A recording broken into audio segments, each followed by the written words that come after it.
Om Swastiastu.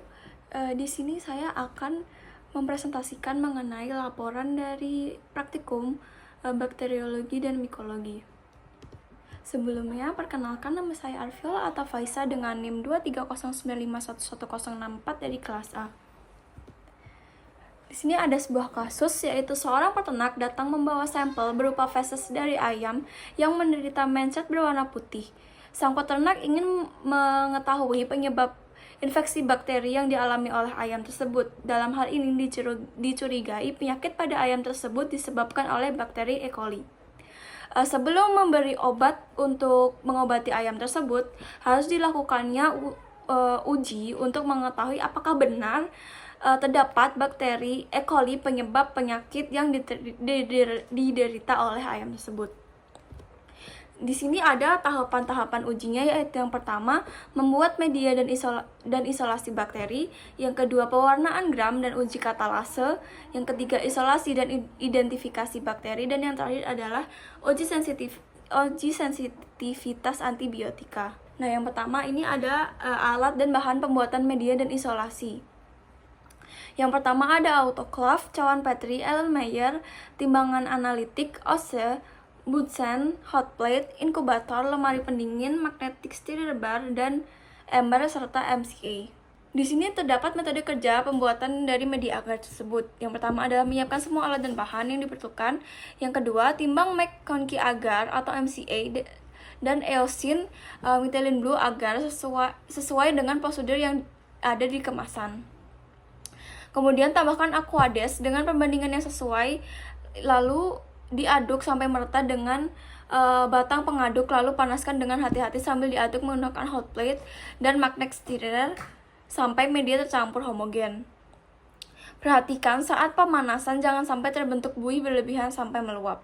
Yang keempat yaitu setelah medium dipanaskan, tutup Erlenmeyer menggunakan aluminium foil atau kapas, kemudian sterilkan seluruh media dalam Erlenmeyer tersebut menggunakan autoclave selama 15 menit dengan tekanan 1 atm 121 Celcius. Lalu disimpan di tempat yang dingin. Kemudian ada metode kerja dari penumbuhan koloni bakteri. Yang pertama yaitu hidupkan bunsen dengan korek api, panaskan OC hingga membara pada api bunsen, lalu biarkan dingin terlebih dahulu. Selanjutnya ada metode kerja penumbuhan koloni bakteri. Di sini hidupkan bunsen dengan korek api, lalu panaskan OC hingga membara pada api bunsen, kemudian ambil sampel dengan OC dan tanam pada media ember yang sudah dibuat dengan cara digores. Tutup kembali ember dan panaskan kembali OC pada api bunsen hingga membara. Kemudian media dibungkus dan diinkubasikan ke dalam inkubator dengan suhu 37 derajat Celcius selama 24 jam hingga 48 jam. Lalu di sini terlihat ada hasil uji. Di sebelah sini ada uji menggunakan nutrien agar, yang di sini ada EMBA. Kemudian di sini ada pembahasan, yaitu media seperti nutrien agar atau Ne dan EMBA digunakan untuk menumbuhkan mikroorganisme. Media ini harus steril dan mengandung zat hara serta memiliki tekanan osmosis, tekanan permukaan, dan pH yang sesuai untuk pertumbuhan mikroba. Sterilisasi alat-alat ini juga penting untuk mencegah kontaminasi. Pada praktikum ini, biakan dari feses ayam diinokulasikan pada media emba yang diinkubasi pada suhu 37 derajat selama 24 jam. Koloni berwarna hijau dengan kilap logam pada media emba menunjukkan adanya E. coli, yang kemudian digoreskan kepada media nutrien agar dan diinkubasikan kembali. Warna hijau metalik menandakan bakteri yang memfermentasikan laktosa dengan kuat. Khas pada bakteri coliform vesal, kesalahan teknis saat mengores bisa menyebabkan sedikitnya koloni yang tumbuh. Selanjutnya ada pewarnaan gram dan uji katalase. Pendahuluan, bakteri adalah mikroorganisme bersel satu dengan ukuran yang sangat kecil dan beragam bentuk. Umumnya silindris atau bulat. Karena ukurannya yang sangat kecil dan kurangnya pigmen, bakteri ini sulit untuk diamati tanpa mikroskop. Untuk mempermudah pengamatan ini dilakukan pewarnaan sel bakteri. Pewarnaan ini membantu untuk melihat bentuk sel, struktur, dan reaksi terhadap pewarna, seperti pewarnaan gram yang membedakan bakteri gram positif dengan bakteri gram negatif. Selain pewarnaan, dilakukan juga uji katalase untuk mengidentifikasi bakteri penghasil enzim katalase. Uji ini melibatkan usapan bakteri di atas gelas objek yang ditetesi oleh H2O2 3%. Pembentukan gelembung gas menunjukkan hasil positif, menandakan degradasi H2O2 ini oleh enzim katalase. Di sini terdapat alat dan bahan untuk pewarnaan gram dan uji katalase. Yang pertama ada objek gelas, lalu mikroskop, isolat bakteri, OC, bunsen, kristal violet, alkohol, safranin, aseton, dan H2O2. Di sini ada metode kerja. Yang pertama yaitu bersihkan kaca objek atau objek gelas sehingga bebas dari lemak ataupun debu. Yang kedua, ambil air dengan menggunakan jarum OC, buat lingkaran di tengah permukaan kaca objek, lalu ambil inokulum bakteri dan sebarkan olesan tersebut hingga merata pada lingkaran air yang sudah dibuat. Lalu biarkan olesan tersebut kering oleh udara hingga betul-betul kering. Selanjutnya, lakukan fiksasi panas dengan melayangkan kaca objek di atas panas api. Lalu setelah kering, teteskan 2 hingga 3 tetes warna kristal violet pada permukaan gelas objek yang sudah berisi bakteri yang difiksasi. Diamkan selama 1 menit. Lalu cuci bersih dengan air mengalir, kemudian keringkan. Selanjutnya, tetesi dengan beberapa tetes larutan iodin sampai bakteri tertutup oleh larutan pewarna, biarkan selama 1 menit. Kemudian cuci sisa larutan iodin dengan air mengalir dan keringkan. Objek gelas dimiringkan, kemudian sirami objek gelas yang berisi bakteri ini dengan larutan alkohol sampai larutan bekas cucian alkohol tidak berwarna, paling tidak 30 detik. Cuci dengan air mengalir lalu keringkan, kemudian teteskan beberapa tes pewarna safranin, diamkan selama 2 menit. Kemudian cuci dengan air mengalir dan keringkan. Sampai tahap ini, preparat sudah dapat diamati di bawah mikroskop atau dapat pula preparat ditutup dengan gelas penutup. Kemudian amati preparat dengan mikroskop perbesaran kuat atau 1 kali dengan minyak emersi. Lalu di sini ada metode kerja uji katalase. Yang pertama yaitu siapkan gelas objek atau objek gelas yang sudah diberikan koloni yang berasal dari media embah. Kemudian oleskan pada objek gelas dan teteskan H2O2 3%. Setelah diteteskan H2O2 3% ini, perhatikan preparat yang dibuat apakah gelembung udara atau ada gelembung udara atau tidak. Jika menghasilkan gelembung udara, maka disebut dengan katalase positif. Di sini bisa lihat ada hasil ujinya. Di hasil uji pewarnaan gram ini, pada pewarnaan ini terlihat bentuk bakteri yang ada pada preparat, yaitu bentuk silindris dan bulat. Yang terdapat pada preparat adalah gram negatif karena di sini melakukan preparat pewarnaan tuh hasilnya yang didapat adalah warna merah. Lalu pada uji katalase, pada preparat uji katalase, hasil yang didapat adalah tidak ada katalase atau katalase negatif. Hal itu karena tidak adanya gelembung udara yang muncul setelah melakukan penetasan H2O2 3%. Lalu pembahasan, pewarnaan gram memisahkan bakteri menjadi gram positif berwarna ungu dan gram negatif berwarna merah. Berdasarkan sifat dinding sel mereka, gram positif ini memiliki dinding sel tebal dan mempertahankan kristal violet.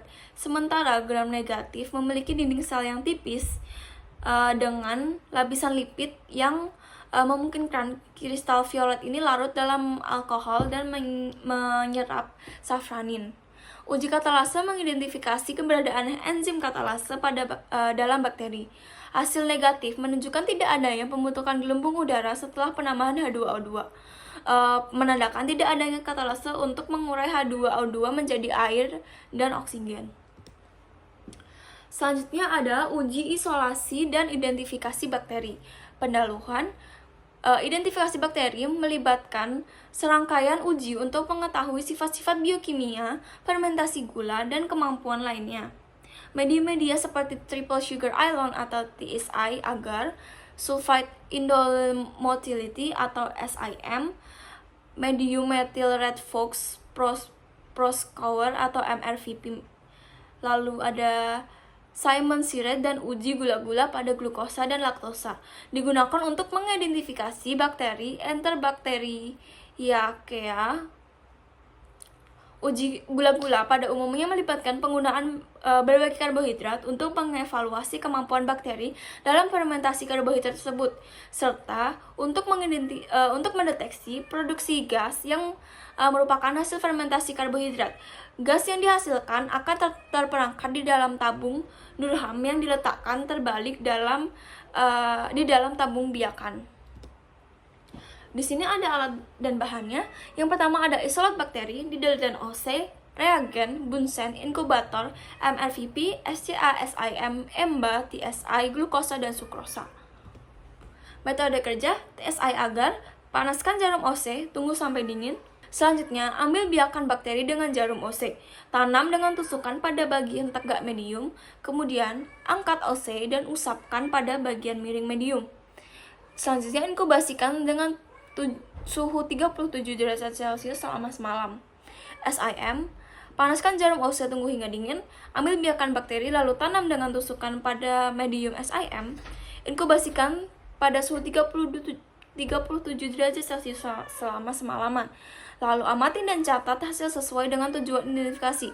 Untuk melihat produksi indol, teteskan bakteri dengan reagen Ehrlich atau Kovac. Selanjutnya ada MRVP. Panaskan jarum OC, tunggu hingga dingin, ambil biakan bakteri lalu tanam dengan mencelup-celupkan jarum OC ke dalam medium.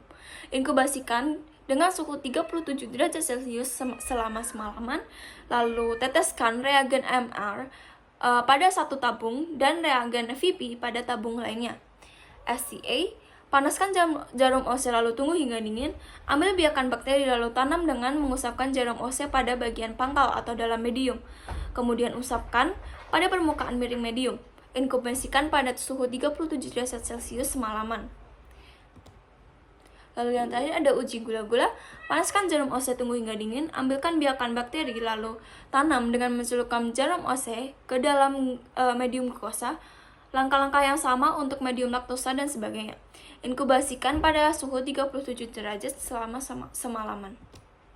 Dari hasil uji, di sini bisa dilihat A menunjukkan hasil TSIA, yang B hasil MRVP, yang C adalah SIM, dan D adalah uji SCA, lalu yang terakhir E adalah uji gula-gula. Pembahasan. Uji TSIA menunjukkan medium mengandung glukosa, laktosa, sukrosa, dan ferric citrate untuk membedakan tipe pertumbuhan bakteri, terutama bakteri gram negatif dan gram positif. Hasil negatif menunjukkan bahwa bakteri tidak dapat memfermentasikan gula, laktosa, atau sukrosa, tidak menghasilkan gas, dan tidak memproduksi hidrogen sulfida yang terlihat pada medium tetap berwarna merah atau oranye pucat di dalam bat dan selan. Uji MRVP menunjukkan kemampuan bakteri memfermentasikan glukosa dan menghasilkan asam asetat. Dengan hasil negatif ditandai oleh medium yang tetap berwarna kuning atau oranye setelah penambahan indikator. Uji SIM mendeteksi produksi hidrogen sulfida, H2S, dan indol dengan hasil negatif menunjukkan medium tetap kekuningan atau pucat tanpa perubahan signifikan. Uji SCA memeriksa kemampuan bakteri metabolisme sitrat dengan hasil negatif ditandai oleh medium yang tetap hijau. Uji gula-gula negatif menentukan kemampuan fermentasi beberapa gula dengan hasil negatif ditandai oleh medium yang tetap bening atau tidak berubah warna. Uji sensitivitas bakteri terhadap antibiotika penting untuk menentukan pengobatan yang efektif bagi pasien. Antibiotik baik alami maupun sintesis menekan atau menghentikan aktivitas bakteri sehingga mencegah infeksi dengan meningkatnya resistensi bakteri. Uji ini menjadi vital untuk memastikan terapi yang efektif dan menghindari penggunaan antibiotik yang tidak tepat. Metode difusi cakram Kirby-Bauer adalah teknik umum yang digunakan karena kesederhanaan, keakuratan, dan penerapan yang luas pada berbagai bakteri patogen. Namun metode ini tidak direkomendasikan untuk bakteri anaerob obligat dan mikrobakteria yang membutuhkan teknis khusus.